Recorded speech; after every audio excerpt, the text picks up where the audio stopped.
यीशु मसीह के नाम से आपका स्वागत है। तो पुराने दिन से हम बाइबल के द्वारा भी हम देखते हैं या और इतिहास के द्वारा हम देखते हैं कि मनुष्य जाति गुलाम बनाते जाता है।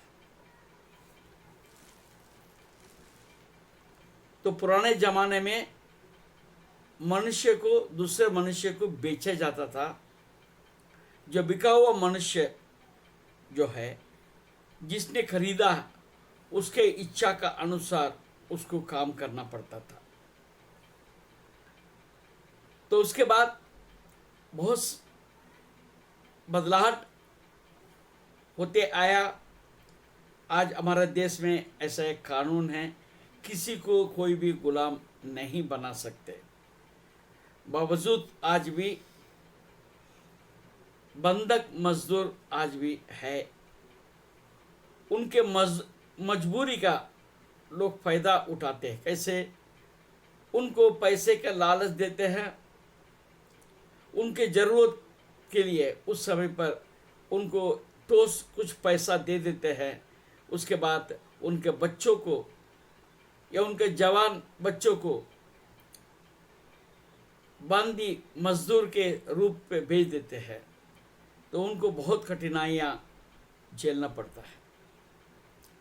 और कई बार खुद लोग जो उधार ले लेते हैं, उधार लेने के कारण से जिससे उधार लिया उसको ब्याज देते हैं या और कुछ उनको देना पड़ता है, तो वो बंधुआई में चले जाते हैं। उसी रीति से मनुष्य जाति अपने रोजमर्रा जिंदगी में कई बातों का अपने आप को अधीन कर देते हैं। उनका नासमझ या उसका मजबूरियां और बहकाव में आकर मदपान कर लेते हैं। शुरुआत में खुशी से दोस्ती भाई में उनके मन रखने के लिए कभी सिगरेट पी लेते हैं, कभी बीड़ी पी लेते हैं, कई तंबाकू खा लेते हैं या दारू में चले जाते हैं। और भिन्न भिन्न तरीके से कई लोग जो जुआरी में चले जाते हैं। बहुत दिन तक ये चल रहा था, सट्टे में चले जाते या पत्ता खेलने में चले जाते। और पहले तो थोड़ा बहुत शौक पानी में चलता है, फिर बाद में धीरे धीरे उसके गुलाम बन जाते हैं, उससे छुटकारा नहीं मिलता है। और ऐसे कई लोग हैं। मैं आपको बताना चाहता हूँ, एक व्यक्ति के पीछे मैं करीब 15 साल तक मेहनत किया, उनको मन फिराकर लाने के लिए। 15 साल तक उन्होंने दारू के लत से वो छुटकारा नहीं पाया था। हम प्रार्थना कर कर के समझा के 15 साल के बाद में जो है उन्होंने दारू पीना छोड़ दिया। इसी प्रकार दुनिया में ऐसे कई लोग हैं, कई प्रकार के बातों में आ जाते हैं। देखिए, बंधुआई मजदूरी में जाता है। और पुराने ज़माने में लोग बेचे जाते थे, गुलामी में चले जाते।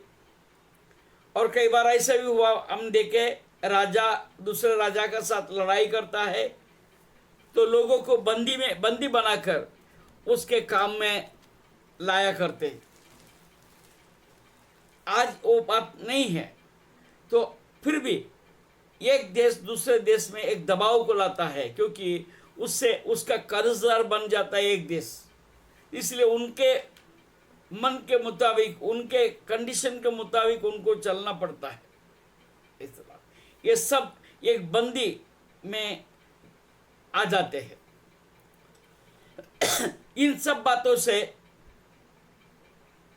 छुटकारा। Praise the Lord. आज हम इस छुटकारे के विषय में, इसको अंग्रेजी में कहते हैं रिडम्पशन, रिडम्पशन, रिडीम्ड, और उसको रिलीज हो जाए ऐसा। और उसके बराबरी के हिंदी में हम देखते हैं विमोचन,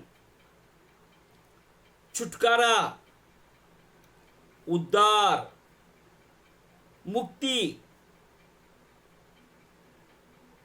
दोबारा मोल लेना, और बंधक से, पाप से छुटकारा, और हमारे पापों के लिए, हमारे अपराध के लिए कोई छुड़ौती देना। हाँ, आप जानते हैं हमारे देश में कानून है, कानून में ये बात लिखा है, आप गुनाह करेंगे उसको सजा मिलेगी। वो सजा पहले अपराध से होता है, अपराध एक छोटा होता है, फिर बड़ा होता है, तो बड़ा होने के बाद फिर बंदी गृह में जाना पड़ता है, जेल में। और जेल का टर्म कभी 1 दिन होता है, कभी 4 दिन होता है, हफ्ता होता है, महीना होता है, कुछ साल होता है। और दूसरा एक बात आता है, जीवन काल तक आपको बंदी गृह में रहना पड़ेगा, जेल में रहना पड़ेगा, क्योंकि उतना बड़ा पाप अपराध आपने किया। और कुछ अपराध ऐसा है कि आपने किसी को खून किया तो आपको फांसी का सजा, मृत्यु का सजा लोगों को दिया जाता है। तो ये सब बातों में एक छुड़ौती भी दिया जाता है, छुड़ौती भी है उसमें, फैसला कई प्रकार की बात होता है।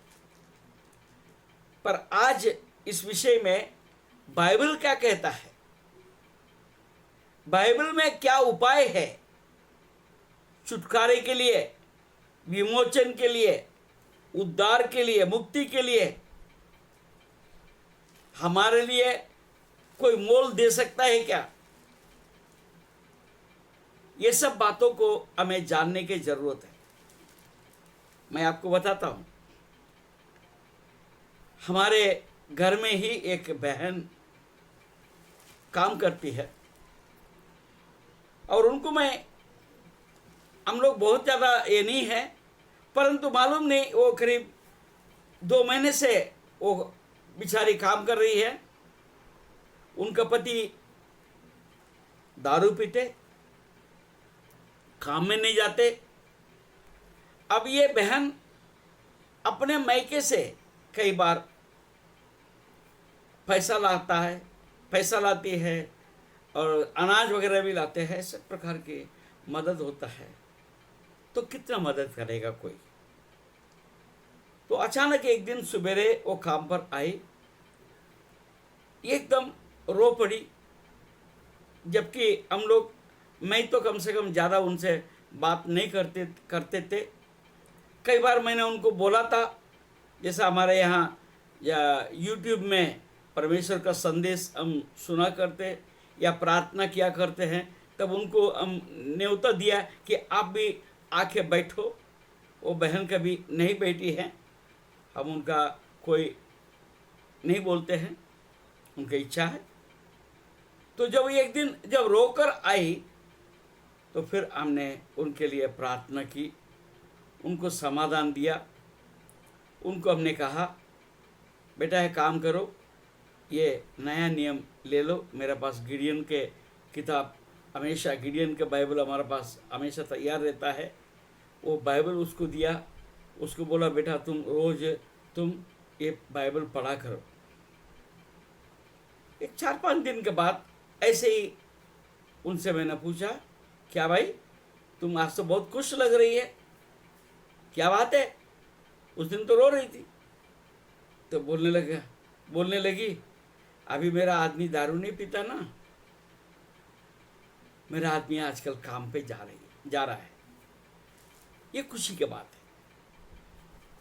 परमेश्वर का वचन हमारा जीवन में कार्य करता है। वो क्या कार्य करता है? वही है कि छुटकारा। Praise the Lord. वही है छुटकारा। देखिए मेरे साथ निकालिए यफेसियों की किताब पहले अध्याय उसका 13 पद हम देखते हैं। 12 भी साथ में लेते हैं। हम जिन्होंने पहले से मसीह पर आशा रखी थी उसकी महिमा की स्तुति के कारण हो, और उसी में यानी प्रभु यीशु में तुम पर भी है, जब तुमने सत्य का वचन सुना जो तुम्हारे उद्धार का सुसमाचार है, और जिस पर तुमने विश्वास किया, प्रतिज्ञा किए हुए पवित्र आत्मा की छाप लगी। Praise the Lord. खास बात है, जब तुमने सत्य का वचन सुना। Praise the Lord. जब तुमने सत्य के वचन सुना जो तुम्हारे उद्धार का सुसमाचार है। Praise the Lord. मैंने ये इस बहन का विषय में आपको बताया था। हमने कुछ नहीं किया, हम तो केवल यीशु मसीह का नाम को बताया, उनको विश्वास करने के लिए कहा, और उनके लिए हमने प्रार्थना की, और परमेश्वर का वचन के किताब को उनको दे दिया। मेरा काम हो गया। अब उनका काम है, उन्होंने परमेश्वर का वचन को ग्रहण की, क्योंकि उनके पास आ गया, उसने स्वीकार की और उसको पढ़ी, उसकी रीडिंग की, तो उसके जीवन में उद्धार आना शुरू हो गया। Praise the Lord. मैं उद्धार का विषय में या छुटकारे के विषय में आज मैंने आपके साथ बुनियाद की बात करी। समय हो चुका है। अब इस विषय को आप प्रार्थना में रखिए, और कल हम फिर मिलेंगे आपके साथ, और इस विषय में बाइबल क्या बताती है और आपका जीवन में क्या क्या हो सकता है, इस विषय में हम आगे देखेंगे। प्रभु आपको आशीष दे। आज का दिन आपका शुभ दिन बने, और आपका कामकाज में परमेश्वर आशीष दे।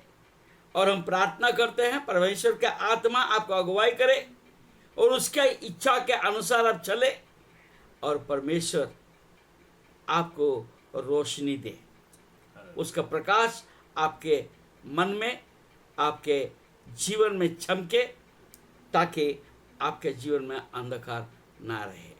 प्रभु आपको आशीष दे। फिर कल मिलेंगे। धन्यवाद।